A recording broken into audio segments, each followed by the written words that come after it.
Hello friends, welcome to my YouTube channel study with Varsha. पिलामाने आज आम क्लास 1 जो विषयटी रही बेंग छुआर रथ यात्रा देखा विषयटी स्टार्ट करवा। ठीक अच्छे पिलामाने पढ़ा बुझा जाना कौन रही विषयटी भल भाव जाना। गोटे पोखरी थिला, से गोटे बेंगुली ता छुआ पुनी सहित रोला। कौन थिला? गोटे पोखरी थिला हैला।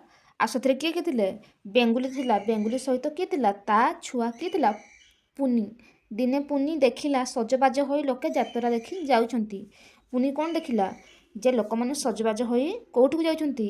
यात्रा देखी जाउछंती। पुनी पचारिला, माँ लोक माने कुआडे जाउछंती? माँ कहिला, आजी परा रथयात्रा सेतिपाई से बुलिबाकू जाउछंती। ठीक अच्छे। पुनी ता माँ कहिला जे लोक माने कुआडे जाउछंती। तापरे ताको माँ कौन कहले जे आज हूँ रथयात्रा, तो रथ देखापी बुली जाउछंती किए लोक माने। पुनी पुणी कहला, माँ चलो आमे यात्रा देखी जीवा। पुनी ता माँ कहला यात्रा देखा जीवापाई। माँ कहला, आलो पुनी मो पिठिरे बस, आमे यात्रा देखी जीवा। तापरे ताको माँ कहला कौन जे पुनी मो पिठिरे बस, यात्रा देखी जीवा। दूररू घो घो शब्द शुभुला। पुनी पुणी शब्द शुणी डरीगला। माँ कहला, ना ना जमा डरना, मु अच्छी परा। पुनी रथयात्रा 3टी रथ देखिला। केतटा रथ देखिला? 3टी रथ। लोक माने भजन गाउथिले, हरिबोल हुड़हुड़ी पकाउथिले, सब लोक जय जय। माँ बेंग 3 रथ को जुहार हैला। तापरे माँ कौन कले? से 3 रथ को कौन कले? जुहार कले। माँ को देखी पुनी मध्य जुहार हैला। माँ पिठिरे बसी दुकान बजार बुलिला। खेलना, बेलून, पेंकाड़ी, तुरी, मुहुरी, झुमुक आदि सबू किणिला। रसगोला, खजा और मालपुआ खाइला। शेष से माँ पिठिरे बसी बेलून उड़े उड़े घर को फेरिला। किए? पुनी। ठीक अच्छे। এইটা রহিলা বিষয়টা। তারপরে রহিলা কোশ্চেন আনসার। আস কথা হওয়া বিষয়টি লিয়া হয়েছি কোণ কোণ রয়েছে জানবা। কোণ দিয়ে দেলা এটি? 1 নম্বর আস কথা হওয়া। কোণ নম্বর কুহছে বেঙ্গ ছুয়ার নাম কোণ? কোণ না পুনি। ঠিক আছে। তারপরে পুনি কেউঠি রহুলা? কেউঠু? পোখরীরে। ঠিক আছে। গোরে পচারা সে কোণ দেখিবা মা কহিলা কোণ? রথ যাত্রা। ঘর দিয়েছি সে রথযাত্রার কোণ সবু দেখিলা? কোণ সবু? 3টি রথ দেখিলা। সেঠার সে কেউ সবু জিনিস কিଣିଲା? ଖେଳନା, ବେଲୁନ, ପେଙ୍କାଳି, ତୁରୀ, ମହୁରୀ, ଝୁମୁକା ଏଗୁଡ଼ା ସବୁ ଆଣିଲା। ତୁମେ ଆଉ କେଉଁ ସବୁ ଯାତ୍ରା ଦେଖିଛ କୁହ? ଯେମିତି ଆମେ ଦୋଳ ଯାତ୍ରା ଦେଖିଲେ, ମକର ଯାତ୍ରା, ଏଗୁଡ଼ା ସବୁ ଯାତ୍ରା। ଏଠି ଦିଆଯାଇଛି ଚିତ୍ର ଦେଖି ଗୋଟିଏ ବାକ୍ୟ ଲେଖ। ଲେଖିବା ବେଙ୍ଗୁଲି ଉପରେ ବସିଛି କିଏ? ଲେଖିବା ବେଙ୍ଗୁଲି ଉପରେ ବସିଛି ପୁନି।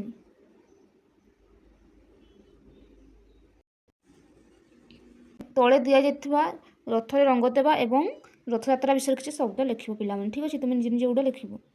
ତାପରେ 4 ନମ୍ବର ଦିଆହେଇଛି ଭ ଅକ୍ଷର ଚିହ୍ନକୁ ଗୋଲ ବୁଲେଇବ ହେଲା। ଭ ଅକ୍ଷର କଲେ ଯେମିତି ଭଜନ ଭ, ତାପରେ ଭକତ ଭ। ଠିକ୍ ଅଛି। ଏଗୁଡ଼ା ଭା ହେଉଛି, ଏଗୁଡ଼ା ବି ଭାତ ହେଉଛି, ଭାଇ ଭା ଭା ହେଉଛି। ଜ ଅକ୍ଷର ଚିହ୍ନ ଗୋଲ ବୁଲିବ ଜ, ତାପରେ ଯଶ, ଏଗୁଡ଼ା ସବୁ ଜ। ତାପରେ ୟ ଅକ୍ଷର ଯେମିତି ଜୟ, ଗୟଳ, ନୟନ, ଭୟ, ଏଗୁଡ଼ା ସବୁ ଗୋଲ ବୁଲେଇବ। 5 ନମ୍ବର ଦିଆଯାଇଛି ଆସ ଦେଖି ଦେଖି ଲେଖିବା। ଏଗୁଡ଼ା ଦେଖି ଦେଖି ଲେଖିବ ତୁମେ ମାନେ। ମୁଁ ଖାଲି କେତେଟା ଲେଖି ଦେଉଛି। ଯେମିତି ଭ ଦିଆଯାଇଛି ଭ ଲେଖିବ ଏଗୁଡ଼ା। ତାପରେ ଜ ଦିଆଯାଇଛି ଜ ଲେଖିବ। ତାପରେ ତଳେ ୟ ଦିଆଯାଇଛି ୟ ଲେଖିବ ଏଇଭଳିଆ ୟ। ଠିକ୍ ଅଛି। ତାପରେ 6 ନମ୍ବର କୁହାଯାଇଛି ଅକ୍ଷର ଯୋଡ଼େ ଶବ୍ଦ ଗଢ଼ିବା ଓ ପଢ଼ିବା ଲେଖିବା। ଭାଇ ଦିଆଯାଇଛି ଲେଖିବା ଆମେ ତାକୁ ଭାଇ। ଠିକ୍ ଅଛି। ଭାଇ। ତାପରେ ଯା ତ ଜାତ।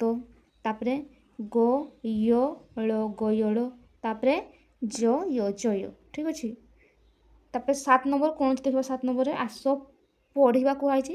ପଢ଼ିବା ଭଲ, ଜ, ଆୟ, ଭଜା, ଯାଦୁ, ଜୟ, ଭକତ, ଯୁଗଳ, ଶୟନ, ଭାଷଣ, ଯୁବକ, ଗାୟକ, ଭଣଜା, ଯତନ, ଗାୟକ। 7 ନମ୍ବର ଯିବା। 8 ନମ୍ବର ଯିବା। ଏବେ 7 ନମ୍ବର ଗଲା। 8 ନମ୍ବରରେ କ'ଣ ଦିଆହେଇଛି? କୋଠରୀରୁ ଅକ୍ଷର ଆଣି ତଳେ ଦିଆଯାଇଥିବା ଶୂନ୍ୟସ୍ଥାନ ଅକ୍ଷର ଲେଖିବ। ଟ, ତାପରେ ଜ ୟ। ଠିକ୍ ଅଛି।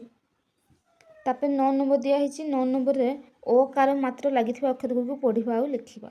ଓ କାର ଦିଆହେଇଛି ଯେମିତି ଚରେ ଓ କାର କ'ଣ ଲେଖିବ? ଚ। ତାପରେ ଧରେ ଅକାର ଧ, ଦରେ ଅକାର ଦ, ତାପରେ ସରେ ଅକାର ସ, ବରେ ଅକାର ବ, ଏଗୁଡ଼ା ସବୁ ଲେଖିବ। ସେବା ଛ ବି ଦିଆଯାଇଛି ଛ ପରେ ଛ, ତାପରେ କରେ ଅକାର କ, ଖରେ ଅକାର ଖ, ଏଗୁଡ଼ା ସବୁ ଲେଖିବ ନିଜେ ନିଜେ। ତାପରେ ଲେଖା ହେଇଛି 10 ନମ୍ବର ଶବ୍ଦ ଗୁଡ଼ିକ ପଢ଼ିବା। ଜକ, ପକ, ଘୋଡ଼ା, ଜଗ, ଭୋଗ, ଖୋଳ, କୋଠା, ପୋଲ, ପୋଟଳ, ଗୋଲାପ, ପୋଖରୀ, ରସଗୋଲା। ଏଗୁଡ଼ା ସବୁ ପଢ଼ିବ। ପଢ଼ିବା ପାଇଁ କୁହାଯାଇଛି, ପଢ଼ିବ। ତାପରେ 11 ନମ୍ବର କୁହାଯାଇଛି ଆସ ପଢ଼ିବା। ଭାଇ ଯାତ୍ରା ଦେଖିବାକୁ ପୁରୀ ଗଲେ। ସେ ଦୋକାନରୁ ରସଗୋଲା କିଣିଲେ। ରସଗୋଲା ଦେଖି ମୋ ମନ ଖାଇବାକୁ ଅଥୟ ହେଲା। ଭାଇ ମୋତେ ରସଗୋଲା ଦେଲେ। ମୁଁ ଖୁସିରେ ରସଗୋଲା ଖାଇଲି। ବାଃ କି ମିଠା। ଠିକ୍ ଅଛି। ଏଥିଲା ପିଲାମାନେ ଆଜିର ବିଷୟ। ନେକ୍ସଟ ଭିଡ଼ିଓରେ ମୁଁ ନେକ୍ସଟ ବିଷୟଟି ଆଣିବି। ରହୁଛି ପିଲାମାନେ, ଜୟ ଜଗନ୍ନାଥ।